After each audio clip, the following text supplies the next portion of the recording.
8-Bit Theater is a webcomic.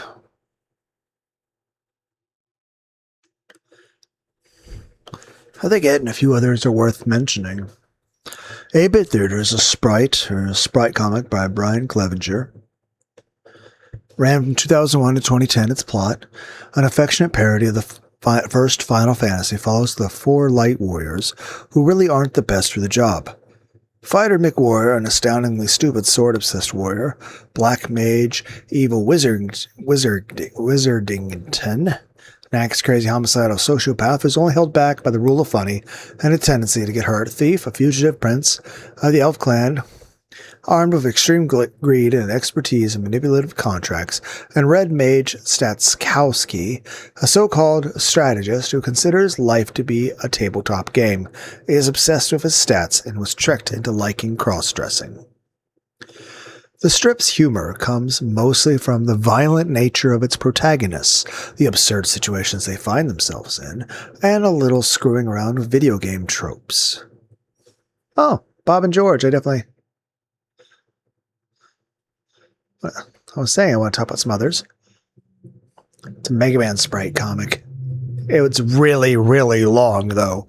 Now, granted, each of the comics are very short, but there are so many of them. Bob and George is quite possibly the most influential sprite comic of all time. Did not know that. I just knew I liked it. Want to go get ice cream? Yes. It stands on 3 pillars: no fourth wall, Mega Man, and stupidity.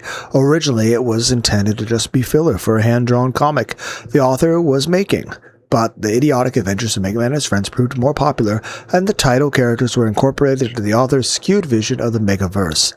The bulk of the comic can be boiled down to a basic format. Once a year, there would be a periodic retelling of one of the 8-bit Mega Man games, and once a year, a villain would show up and try to kill everyone.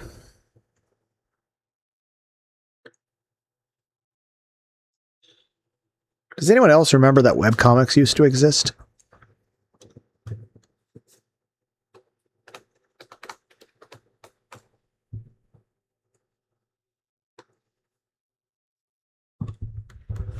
Looking for Group was a fantasy webcomic by Ryan Sommer and Lars de Souza, the creative team behind Least I Could Do, and the Blind Ferret Entertainment Animation Studio borrows from Dungeons & Dragons conventions, World of Warcraft to tell an original story.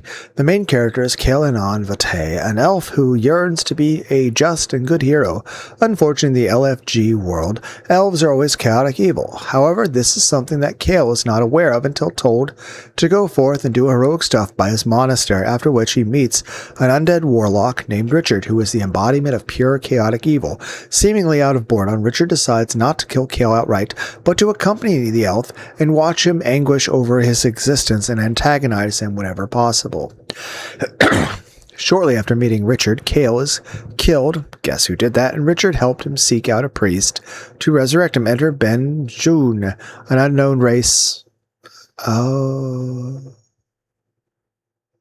forgot about that.